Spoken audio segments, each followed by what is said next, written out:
Hello, everyone, and welcome back. So what's on tap for today? Well, we're continuing our series on the POLITICON debates between Coulter and Ana Kasparian of the Young Turks, who I affectionately like to call the Young Jerks. Anyways, the question this time was on Obamacare or Trump care. What were their thoughts? What were their views? We're going to get into all of that in the next few seconds, folks. But before we do so, just want to let you know that you're watching the Dr. Nasir Shaikh Show. I'm your guest host. My name is Dr. Nasir. If you haven't done so already, subscribe to the channel, like, share, and follow us. Hit that notification bell and comment below. Let us know what you think. Let's get to the debates. This is part 3 of the series between Coulter and Ana Kasparian. We're all thinking about healthcare, a huge issue this week. Trump care for now is dead. Is it? We're only going to get about 3 questions if you keep this up. Is it right for the president to say, let Obamacare fail? I'll answer that in a minute. Everything she said about the wall was false. When liberals start complaining about the budget, it's fine. Whenever a liberal is worried about federal spending, Come on, it's not a presidential debate. Your antenna should go up. There's 700 miles of fence. It's about as high as this table. And if a wall is so ineffective, then stop complaining about it. Not going to make a difference. Fine. Then don't be so hysterical. As for Obamacare, it's very... Excellent point right there. Excellent point. If you don't think it's going to be effective, all right, so what? We spend money on tons of things in the government, tons of things that have not panned out, just wasted money on. Hey, guess what? Build the wall. It doesn't work. Wouldn't that be just great fodder, great stuff for you guys on the left and the progressives and all you moderates out there, you in the academic world and media, the hypocrites in Hollywood, to say, hey, you spent all this money, and billions of dollars, and it didn't do a damn thing. That would be a phenomenal talking point for you guys. But the point is, you guys are afraid that walls work, and you don't want that happening. Very simple. I think Trump made the mistake of allowing Paul Ryan to set the agenda. President Trump got to Washington with both political parties, the entire bureaucracy, and the entire legacy media against him. It wasn't his job to find the proper replacement for Obamacare. That should have been done by the Republicans, who've had 7 years to do it, and they didn't do it. It was a disaster. Unfortunately, this is the problem with my party. They accept the behemoth. They act like they're free marketers, and then our big change to give you an example, and it happens to be a perfect metaphor here. When Ronald Reagan ran for president, one of his campaign promises was eliminating the Department of Education. Today's Republican Party, their idea of Austrian economics is no child left behind. Well, no, that's not getting rid of the Department of Education and sending education back to the states. We want a real free market solution. I think what they should have done with Obamacare, which I have been writing about, I've been screaming from the rooftops, is don't touch it. The whole key is separating the welfare cases from the free market cases. You do not repeal Obamacare. Anybody who wants Obamacare gets it, but you pass a 1-sentence law saying there shall be a nationwide free market in health insurance. That has been the problem for basically since the 60s with health insurance. You can't buy health insurance the way you buy everything else. The free market works its magic. You get good products at good prices. Okay, but the question was, is it right for the president to say this policy, which I don't support, let that policy fail with the attendant pain that would cause too many people?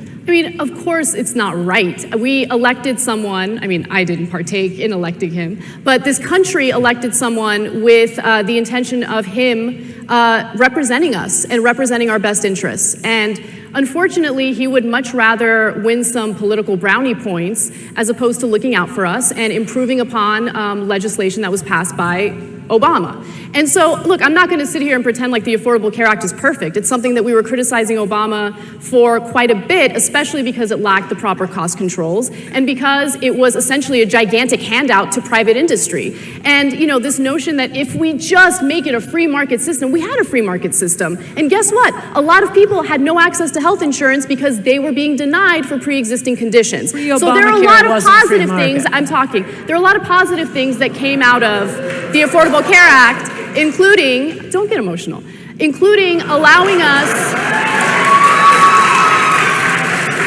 The only person that's getting emotional there was Ana or whatever, okay? She knows that she's getting smacked around on, on some of these things, her answers previously, and doesn't like it. Allowing us to purchase health insurance without fear that we have a pre-existing condition, allowing people up to the age of 26 to remain on their parents' health insurance. There were a lot of positive things, but it was flawed. And instead of Republicans coming in and saying, hey, you know what, let's find a way to lower these premiums. Let's find a way to improve upon this legislative win that the Democrats had, they're like, no, let's let it implode. In fact, either let's let it implode or let's just take health insurance away from tens of millions of Americans. That's not leading, that's not representing the best interests of Americans. And to basically say again that Obamacare, and I agree with some of the stuff that I think Ana, made some points of that. Look, the Young Turks or the Young Turks, they were, fighting against Obamacare. They were basically saying that this was a huge amount of, redistribution of money to the insurance companies, to the medical companies. Of course it is. That's what happens in Washington, D.C.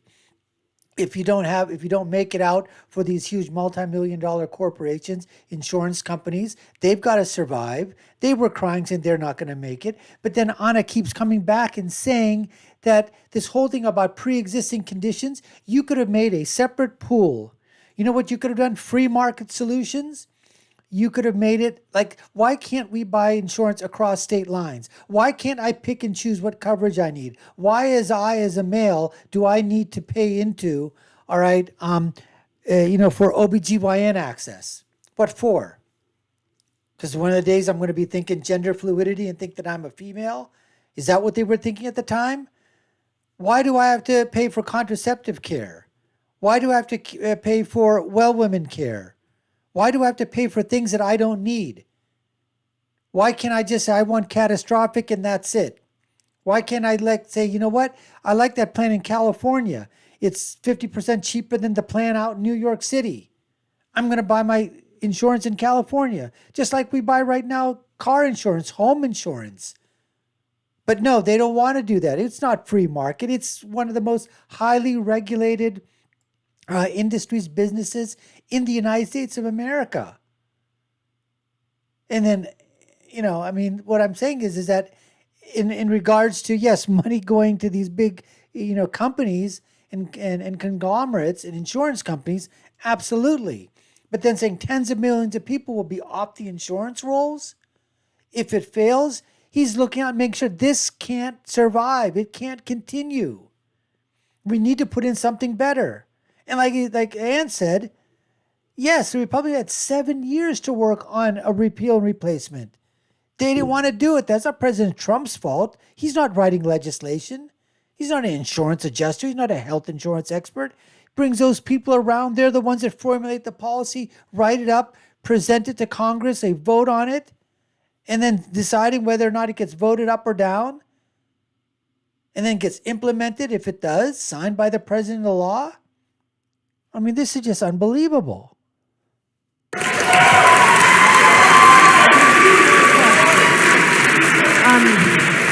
I was trying to guide you. We did not have free market health insurance before Obamacare. We haven't had free market health insurance, anything resembling it since, 1940 or 50. Even then we didn't.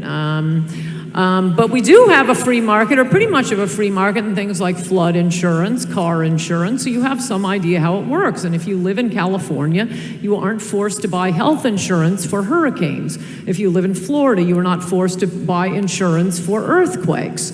A real free market in health insurance would get so many people off the welfare side of it, we could see how it would work. There's an exception to Obamacare right now that allows a sort of free market if you say you're a Christian outfit. And probably any sort of religious group can say, we're in this together. It's not technically insurance. It costs $50 a month, but you don't have to pay for lots of stuff you don't need. It's what's known as health insurance. People put their money together every month. And until you're thinking about this the same way, unfortunately, my party is thinking about it. No, we start with the assumption that there will be a huge government program and make teeny tiny little edits. No, just allow us to buy health insurance the way we buy orange juice, shoes, houses, computers, all these things, cell phones, flat screen TVs, all these things get better and cheaper over time through the magic of the free market. I always feel like I'm explaining to a little Soviet woman after the end of the Cold War how she's going to get bread if the government doesn't provide it. No, it's amazing. It's the free market. And that's what they need to do. So typically after a difficult election, the leader would try to bring the country together. Mm-hmm. And I don't think it's a partisan point to say that Trump has clearly been focused on his supporters and policies that they want, and is not making any effort to sort of bring over people who are not even with a speech to mollify people who were not originally with him. Two questions. Can he win over some progressives, and should he try? I mean, I feel like he needs to work on winning over some members of his own party first, because he seems to be having a difficult time with that. But the fact of the matter is... The people in his party are the rhinos. We don't need to have those people brought over. And we don't have to mollify the other side. Because guess what? The other side has policies and practices that are going to be detrimental to the state of the Union, to the United States of America. So Trump has policies that are going to basically say America first, focus on Americans, American citizens, American workers, the country of America, the security of America, the independence of America. That's what he's working on. And if there's others that are saying, no, put the world first or put other people first, put illegals first, of course we're not going to, mollify people in our own party or people in the press or the pundits or on the other side. Of course we're not going to do that. That, politics have become so divisive and so incredibly polarized. And I don't think he genuinely has an interest in reaching across the aisle and convincing progressives to work with him. I mean, he's made progressives the enemy. And so I don't really see much hope for that. But what I do somehow now miraculously see is some hope in terms of members of Congress, members of Senate working together to come up with some better solutions. And, he might threaten Susan Collins and Lisa Murkowski, but I give them a tremendous amount of credit for actually sticking to their guns and representing the best interests of their constituents. To you, can he win over some progressives, and should he even try? I hardly think you can blame Donald Trump for the divisiveness in the country, for Pete's sake. Good point. But I mean, obviously he did. He won over, I don't know what you mean specifically by progressives, but obviously he won a lot of Democrats over. Democrats, the old Reagan Democrats. I mean, there was the big Stanley Greenberg. He's the big pollster for the Democratic Party. Went from Yale Law School, and he spends a lot of money and takes a lot of time. And he's been going to one county, Macomb County in Michigan, every 4 years, because that's like a microcosm of the Reagan voters. He's been polling them. This county voted twice for Obama and went for Trump. That was the big swing. That is what gave Trump Wisconsin, Pennsylvania, Michigan. I think those voters are pretty much unavailable to progressives as they're currently constituted. There was just a quote, maybe some of you saw this, I think it was, I don't know, in the New Yorker, but somebody was interviewing a Trump voter in Arizona and said, look, the reason I love Trump and I hated Hillary was they hated Trump for all the reason that they hate me. And that is how working class, middle class Americans are feeling right now. And I mean, it was the deplorable line from Hillary was only the most piercing example of that. So no, I think if Trump fulfills his promises, he will continue to get these Democrat votes. He might win over some progressives. I never understood why progressives were so anti-Trump. He's hardly religious right. I mean, he's been married 3 times to a model. You're worried about mandatory Bible readings with him? He's not Mr. Wall Street. He got no money from Wall Street. He's kind of secularist. You don't know what you're talking about if you're sneering at that. So why he should be so upsetting to the left, I think it's because he represents what they do hate and what it is I'm talking about. He represents the Walmart voter, and they know we can't attack the Walmart voter, but we can attack the billionaire who represents the Walmart voter.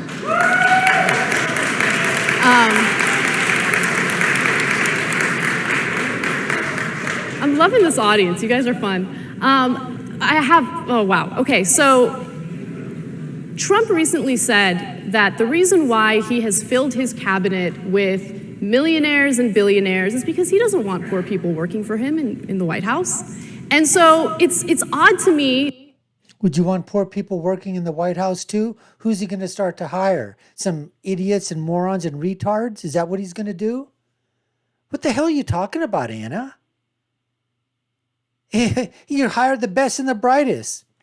And the best and the brightest usually went to the big time schools. Now, whether or not, you take a look at their experience, a whole lot better than what the Brandon thing is going to say, what? Hey, what type of high heels and dress do you wear? And by the way, you're a guy, right? But you're dressed in high heels and a dress with no bra on. You're perfect for Secretary of State. That's what the Brandon administration does. What's your experience? I have none. Oh, perfect. You work in this field? Never. Perfect. So if he was hiring millionaires or billionaires or whatever you want to say for cabinet positions or high-level positions, at least they had the experience in that field. Now, if they work out and they can do some of them maybe do, some of them maybe don't. That working class Americans would think that he would want to represent them or even thinks highly of them, when in reality, time and time again, he has not supported them. Another example was a story that we did years ago about how he believes golf should be reserved for the wealthy. That if you're from a higher class, socioeconomic status, golf is for you. But if you're poor, no golf for you, which is ridiculous. Like, who cares about golf? But it kind of gives you his mindset. But here's one thing that we can agree on. One of the reasons why Trump was able to flip voters is because he did campaign on something that I think the Democrats dropped the ball on, with the exception of Bernie Sanders. He talked about jobs, okay? Hillary didn't talk about jobs, at least didn't do so in a substantive way that was convincing and persuasive. He pretended like he was gonna look out for people who had lost their factory jobs, people who had lost their jobs because the coal industry is no longer something that makes any sense in this country, right? So he's reaching across, he's reaching out to them and saying, I'm gonna look out for you, I'm gonna look out for you. But has he looked out for them? Why is he applying to have foreigners come into this country and work on his properties? If he cares about employing these poor people who have lost their jobs, why wouldn't he hire them? That's what I wanna know. And so, look, talk is cheap. We know that talk is cheap. And we've seen cheap talk from Democrats and Republicans. But I think it's absolutely ridiculous to claim that Donald Trump is looking out for the best interests of poor Americans who have lost their jobs. If he really genuinely cared about that, then maybe he would practice what he preaches a little bit. So I'm going to end this segment on that note right there. So on this part here, again, I think they both, came in across, but I would basically say that in terms of healthcare debate, I think Ann put forward some more points than Ana did in terms of there are solutions that could have been done, but neither party wanted to implement them because they're all in bed with the big time corporations, the health insurance and industry, and all of that. And as far as President Trump looking out for the little guy or whatever, at least he was the only candidate that spoke to the forgotten man and woman and said that he was going to try to make their life a little bit better. And we all know what he did for people's wages. For the first time in decades, wages rose across the board, across demographics, for every people. The highest employment rates for blacks, the highest employment rates for women, for Asians, for high school students, for Latinos, for Hispanics, for every group across there. The amount of money in terms of real wages that people were earning and keeping, in terms of the tax cuts that he had, where some families, up to $7,500 were given back. That's $7,500 in some cases. So I think the thing was somewhere between $2,500 to $7,500 came back to families because of the tax cuts. These are the things that they don't even talk about. So anyways, folks, that was part 3 of the debate between Ann Coulter and Ana Kasparian. We thank you for watching. Love doing these reaction videos. Let us know in your comments below who you think wins, loses. Was it a draw? Whose side are you on? You've been watching the Dr. Nasir Shaikh Show. I've been your guest host. My name is Dr. Nasir. If you haven't done so, subscribe to the channel, like, share, and follow us. I'll leave you with my final thought, which is, when you're right, you're right. And when you're left, you're wrong. We'll see you again next time, folks. Take care and stay safe.